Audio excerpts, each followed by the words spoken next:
Whee! Hi. I'm going to be narrowcasting a little bit with this one. This is not a video about Steven Crowder, really. It's a video about freedom of speech and what that means and how to protect it. And when I say that, maybe you think you know what I mean. A lot of people have a certain take on this subject. The idea that, although we may not like Steven Crowder's shitty behavior, we must defend his right to perform it on YouTube, lest they crack down on us later. If we demand YouTube do something about harassment on its platform, we're handing over the reins of censorship to an evil corporation. That is not my position. That is actually the position I intend to rebut with this video. That received wisdom, I feel, is naivety disguising itself as cynicism. It takes for granted a lot of things that complicate that simple narrative, namely that YouTube already has that horrific power, already wields it against us, and doesn't benefit when we demand that they use it to protect its users. But let me just step back for a second and explain the situation to the 2 or 3 not extremely online people in the audience who might not know what I'm even referring to.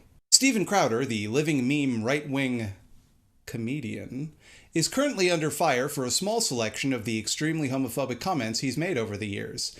And by under fire, I mean the subject of some pretty even-keeled criticism. On May 30th, Vox columnist Carlos Maza wrote a Twitter thread detailing some of the harassment he has received at the hands of Crowder's fans, after Crowder made some pretty fucking gross comments about him, repeatedly, over the course of several years. Crowder has called Carlos, quote, a lispy queer, an anchor baby, and told him he's been given a free pass for being a crappy writer because he's gay. Maza has been doxxed by Crowder's fanboys and, all around, been made to feel pretty unsafe by YouTube's refusal to enforce its own rules against harassment. YouTube's response was indelicate.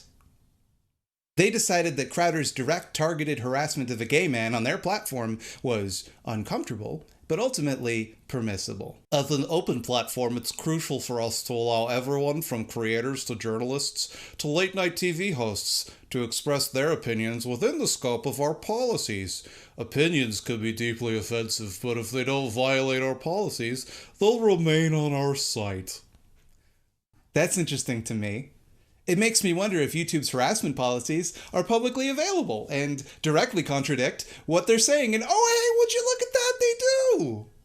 Content or behavior intended to maliciously harass, threaten, or bully others is not allowed on YouTube. Now, I get it. This is a pretty fine line. Who knows the exact moment that gentle mockery and joking around turns into bullying? I don't know where the boundary is, and I think there are a lot of edge cases we could have a debate about. But this isn't one of them. Violence, filth. Okay, so the little queer could eat his chips all nonchalantly. It's code for rape, Mr. Queer eating chips on the Vox channel. Chip, chip, chip, chip, but you can eat just one. Like dicks. This is what Mr. Gay Vox wants to do. Mr. Token Vox Gay Atheist Sprite with surprisingly flaccid chest considering how thin he is. It is. If this is not bullying, then the word bullying doesn't mean anything. This is so cut and dry. What would he have to do to be more of a bully than this? Like, threaten to take Carlos Maza's fucking lunch money? YouTube's definition of bullying that they themselves offered in this very same document is behavior intended to humiliate someone else. So, I think it definitely is intended to do that. Also, it also violates their rules against hate speech, which include using stereotypes that incite or promote hatred based on any of the attributes noted above, one of which is sexual orientation. This can take the form of speech, text, or imagery promoting these stereotypes or treating them as factual. You know, like the stereotype that gay men are very promiscuous and have to put a bunch of dicks in their mouth, like that kind of stereotype? Chip, chip, chip, chip, but you can eat just one. Like dicks. And in case all of that wasn't enough, eagle-eyed viewers might notice that Crowder was wearing a t-shirt with a photo of Che Guevara waving a limp wrist with the tag, "Socialism is for f***." Also available as a onesie for babies. So, YouTube is not only okay with hate speech on its platform, it's okay with hate speech being literally printed onto babies. Just in case anyone was curious how cartoonishly permissible this platform is allowing itself to be. Side note, a lot of nincompoops are trying to insist that the shirt actually says socialism is for figs, because the place where Che Guevara was killed, they grew a lot of figs there. Now I know the people making this argument are not being honest. But let's just nip it in the bud and point out that were they actually saying figs, they wouldn't censor the word figs, you absolute diaper clowns. Don't worry though, YouTube sprang into action when they were criticized for this and decided to demonetize Steven Crowder's channel. A harsh punishment, to be sure, one that YouTube typically reserves for LGBTQ content. They've been demonetized for years, and they don't have thousands of dollars a year's worth of grifting merchandising opportunities like Crowder does. Also, they don't get their monetization back if they just stop selling their homophobic shirts. Also, they don't deserve to be demonetized because they're not being hateful. They're being LGBTQ, which is normal and cool. The punishment that YouTube devised for bigotry against LGBTQ people was to treat the bigot like LGBTQ people, except less severely. So, happy Pride Month, everybody. Look, they made the play button a rainbow. Our heroes. There, that's the basic thing that happened. You've probably already heard about it. That's what it is. Look, Crowder is a ding-dong. He will do as a ding-dong does. Maza doesn't actually place the blame on Crowder. He places it correctly on YouTube. And I'm not disappointed in YouTube, not because they did anything right in this situation, or even did anything like not completely chowder-brained. I'm not disappointed because I would never in a million years expect YouTube to behave any differently than it's doing right now. Their policies in terms of service aren't put in place to protect vulnerable people. They're public relations memos that disguise their complete disinterest in their users' safety behind hand-wavy nice ideas that make them sound like an institution that gives even a single solitary shit about you. They do not. They are our enemies. And I don't mean simply the enemies of LGBTQ+ people and their allies, though, to be clear, they are, and that alone would be bad enough. I mean they, like any other business under capitalism, are not designed to provide a service or to enrich the lives of their customers. They are designed with the singular focus of extracting the maximum profit humanly possible and will pursue that goal no matter the cost to anyone else. YouTube is a plundering machine. I don't expect them to look out for our best interests or to behave according to any sort of coherent ethical standard beyond their immediate self-interest. YouTube is not our ally in this or any fight against oppression because, like any power structure in capitalism, it benefits from that oppression and always will. They can monetize that oppression. They can use that oppression to generate value for themselves. When people resist that oppression, they can monetize that too. Ain't life grand for them? And all they have to do to keep people from being pissed about it is every once in a while say that they're going to reevaluate their policies or make a statement about how intolerance is not welcome in the community, and hapless dumb fuck liberals will heap praise upon them. After all, intolerance is the result of a few bad eggs like Crowder. It has nothing to do with the systems and businesses that profit from those bad eggs. Suffice to say, I thought YouTube's response was predictable. But something that surprised me, something that made me pretty mad actually, was a common reaction I saw from a lot of leftists on Reddit. They argued that if we allow YouTube, a big evil corporation, to censor Steven Crowder, they'll abuse that precedent to come for leftist channels next. If we allow them to silence voices we don't approve of simply for violating their rules and direct targeted harassment, they'll come for us. Therefore, we must continue to allow this abuse as much as it may pain us, and outcompete it with our superior, tolerant ideas. First they came for the bullies, and I was not a bully. That take is bad. I hate this take. I will now demonstrate the problems of this take, thereby eviscerating it with facts and logic. YouTube does not need an excuse to demonetize leftist content. YouTube, the company, a subsidiary of Google, a subsidiary of Alphabet, a subsidiary of Nintendo, owns YouTube, the website, the platform, where you're watching this video right now. They make the rules, they enforce the rules, and nothing, literally not a single goddamn thing they do with it, is within our control. When it comes to what happens on YouTube, they have all of the power, and they can do whatever they want. Now, that sucks donkey ass, but it's reality. Let's say I'm John YouTube, the Chief Entergagement Officer of YouTube.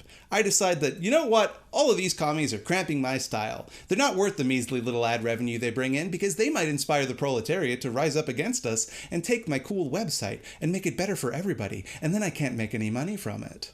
They don't need and aren't going to wait for an excuse when they feel that leftist content is too dangerous for their bottom line, and make no mistake, that day will come. They'll just do it. They won't justify it. They won't admit they're doing it. They'll just make some changes to their TOS and then just delete willy-nilly, and you can bet your buns it won't generate angry statements from the media or Ted Cruz about how we have to protect freedom of speech. There won't be a backlash. It's a perfectly safe thing for them to do. See, what you have to understand is that the right-wing outrage machine is finely tuned to protect all manner of abusive ding-dongery.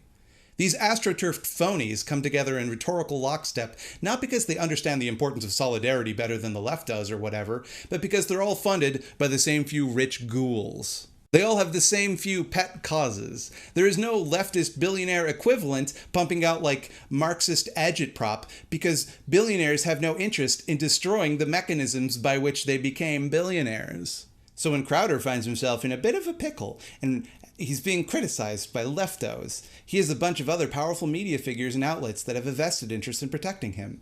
If, say, Sean Skull came under similar criticism, there are no magazines or advertisers that give even the slightest shit. The use of leftists to these platforms is that we occasionally generate clicks. You clicked on this video, that's it.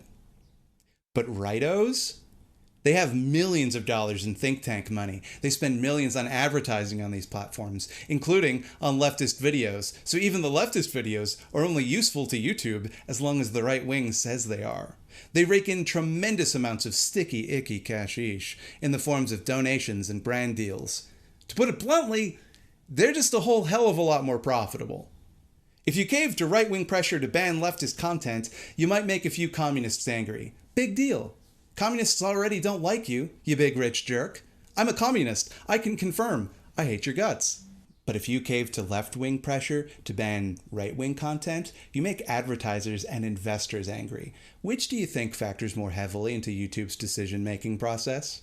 There's no risk in shutting down leftist speech, or even just any speech critical of the right online. Want to know how I know that? Tech companies do it all the fucking time. Right now. Already. YouTube and other tech companies are already silencing dissident media. In the wake of Crowdergate, YouTube was desperate to convince people they were taking the threat of hate speech on their platform seriously. But at the same time, they were also desperate to not have to do anything and to not have to spend any money. Their response was to algorithmically search for and automatically delete hate speech based on certain signifiers. Can you guess what happened? It started flagging things which attempted to respond to or educate people about hate speech, like this video from Max Blumenthal tackling the Holocaust revisionism of man-ghoul David Irving. In one case, they deleted a response to Steven Crowder during one of the brief breaks he took in between hate speech outbursts to simply be wrong instead of wrong and hateful. This video by Progress Voice attempted to respond to Crowder's misattributing of a quote by Gregor Strasser to Adolf Hitler. The video by Crowder, with the same subject matter, just, with the details wrong, didn't get touched. So for those of you keeping score, YouTube's response to someone being a bully and a bigot on their platform was to create a method to silence people that criticized him but leave his speech untouched. And still, he complains that he's being censored, and still, there's outrage on his behalf. I saw maybe 2 tweets about Progress Voice's video before it was reinstated. Now, I get it. Progress Voice is a small little channel, but one would think that if this were actually about free speech, or whatever, people would be angrier about the little guy actually getting silenced, rather than the millionaire no longer getting paid to speak. Or how about the time that Tim Pool and the alt-right creeps in his orbit managed to get anarchist news site It's Going Down taken off of Patreon? Do you want to know where I learned about that? From It's Going Down, not from fucking Forbes. And speaking from a more personal place, just look at all the videos that YouTube thoughtlessly deletes after mass flagging campaigns by right-wing trolls. Everyone from Sean Skull to Three Arrows to motherfucking Big Joel of all people have had videos removed and had to fight like hell to get them put back up. Think about the smaller channels without a big audience or community behind them that had this happen to them and nobody even knew. The chuds won't mass flag me though, no matter how hard I try to bait them into it. Obviously, they're afraid of me and my enormous muscles. That's not even getting into all the state-sanctioned repression of leftists that's well documented. Corporations could just lean on something like that. COINTELPRO, the House Un-American Activities Committee, just straight up murdering people like they did to Fred Hampton. There's no shortage of ways to shut up inconvenient leftists when they get too close to teaching people subversive ideas. We don't got to get hate speech removed from YouTube for them to start silencing leftist voices. They're just going to do that either way. But okay, maybe the far right will go tit for tat and demand we silence leftist voices for retaliation. In fact, they always do.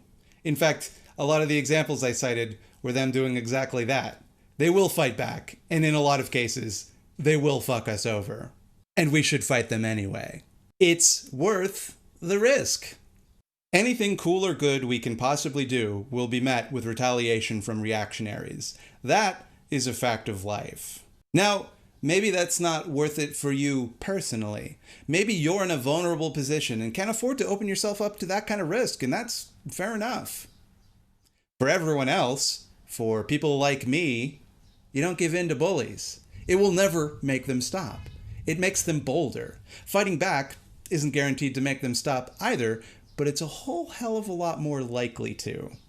Getting hate speech taken off one of the largest media platforms on Earth, responsible for 11.4% of all web traffic globally, is a fight worth having. Not just because we don't like hate speech, or because we have a difference of opinion, but because it causes real harm to real people. Let's not forget, this whole controversy started because a gay man complained that every time one of these videos gets posted, he gets loads of harassment. He got doxxed. Should we just tell him to ignore that? To suck it up? Is that the type of community we want to be? Are we so afraid of what our enemies will do if we stand up to them that we're willing to preemptively roll over and throw vulnerable people under the bus to protect our own asses? Good fucking luck getting them to risk their lives in our revolution when we won't risk our fucking YouTube monetization to protect them. Allowing that type of harassment, those kinds of threats, to go unchallenged presents the real danger to freedom of speech. It is a clear and deliberate attempt to make the platform, and by extension, the discourse, and by extension, the world, more hostile and dangerous for gay people, to make them too scared of retaliation to speak up. Making a mockery of their sexuality normalized, and demonstrating to them that nobody will stand up on their behalf. And if we refuse to advocate for the powerless because we're afraid of what the powerful might do to us if we do, we're proving them right. Letting that continue is not a victory for freedom of speech. It is a dereliction of our duty to protect the speech and safety of vulnerable people in our community. Oh, and also, freedom of speech does not guarantee you freedom to a platform. Hey, can I come into your house and talk for 6 hours about how ugly your mother is? No? Why not? I thought we cared about freedom of speech. I thought that's what this whole thing was about, right? You know, come to think of it, I've never been published in the New York Times. DC Comics has continuously rejected my pitch for a comic where Batman is real and my dad, and he tells me he's proud of me. Despite having more than 200 YouTube subscribers, I have not once been invited to perform at Carnegie Hall. None of these institutions have platformed me. Am I being censored? Make no mistake, I believe Crowder has the right to say whatever he wants, to believe whatever he believes, to be as hateful and unfunny as he wants. I think pretty much everybody agrees with that. I do not believe he is entitled to do it on any platform he so desires. I do not believe we owe it to him to allow him to amplify his messaging with whatever tools he wants to use. Freedom of speech is a human right. Freedom to have a YouTube channel ain't. You can have your YouTube channel deleted if you use too much copyrighted music. I don't hear anyone talking about the freedom of speech implications of that, but when it comes to hate speech, suddenly everyone is a fucking human rights scholar. Give me a break. Ah, but thought slime, you hamburger. YouTube and other social media platforms have such a monopoly that by all rights, they should be treated like the digital commons. And I can't say that I agree with that. They should be seized by the people, dismantled, and replaced with a more egalitarian alternative. But I get your point. Yes, big companies like YouTube do sort of resemble a digital commons, and removing one's ability to use them is like kicking somebody out of a public place, like, say, a public park. Now, Let's imagine that I followed around Carlos Maza in a public park, mocking his sexuality for years, and every time I did, a bunch of people joined in and made the park a nightmare for him, and then occasionally followed him home to demand that he debate me. People would be within their rights to try to get me banned from the park, because I'm making the park unsafe for other people in the park. Now, do I think YouTube should get to decide who can and cannot use their platform? Absolutely not. But right now, they sure do get to control that, and if we don't keep constant, immediate pressure on them to use that power in ways that are safe for us, they'll just do whatever they want to do. Whatever they judge to be best for their bottom line, and that sure as hell ain't gonna be good for us. This was never a fight about freedom of speech. This was a fight about marginalized people demanding that huge institutions who have enormous power over them don't leave them vulnerable to abuse. I understand why people make this argument. I really do. I agree with a lot of the logic that builds up to it. We shouldn't hand over the power to censor public discourse to YouTube. That's a horrifying dystopian idea. But that ship has sailed. They have that power, and they've had it for a long time. I want very badly to take that power away from them. I don't like the idea that a bunch of shareholders in a fancy room somewhere get any say in what 11.4% of web traffic looks like. It enrages me. I live for the day that we strip them of their power and seize control of the apparatuses that they have used to accrue that power. And that day will come. But it's not here yet. So if we sit back and let them use that power however they please with absolutely no pushback, with no outcry, that only makes their grip over us stronger. YouTube doesn't want us able to challenge their decisions, to make thousands of people mad about the lawful exercise of their absolute power. They want us to be quiet. You're not taking anything away from them by letting them continue hosting hate speech. They are not made more powerful when you fight to get that hate speech removed. If it benefited YouTube to remove hate speech, they would have done it already. It's not what they want. They like having the hate speech there because they make money from it. They might get rid of a token hate speech pigeon every now and then, but in the long run, they like having the hate speech. You're deluding yourself if you believe that sitting this fight out, or worse yet, defending Crowder, makes this platform safer, more open, or less dominated by rich ghouls. That's precisely what they're counting on you to do. Don't expect them to give you points for good behavior when it's your turn against the chopping block. I share your concern that they will crack down on leftist content and some both sides bullshit to dodge controversy. They're going to crack down on us anyway, right? Why give them a reason?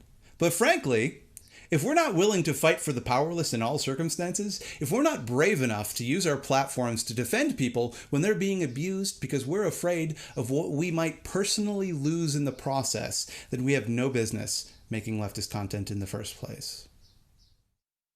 Oh, and I guess I should just say this. Everyone who disagrees with me is a Nazi, and hate speech just means any speech I don't agree with. There. Have fun, comment section. Just go to town. Pretend I meant that. Have a blast, you little scamps. Hey everybody, I hope you're not too mad at me after this video. If you're not mad, why don't you head on over to patreon.com/thoughtslime, where people go to give me money for this. You can also like and subscribe to the channel, and you can click the little bell icon, and that's going to tell you when the videos come out. That's a thing YouTube does on its platform. It's another good decision they made. You can catch me live streaming every Thursday at 8 p.m. Eastern Standard Time. Trying out some different games nowadays. Tried Baba Is You, didn't like it. Liked the game, didn't like playing it on stream. Because it made me look foolish. I hope I didn't say ding dong too much in this video because I don't want it to overstay its welcome.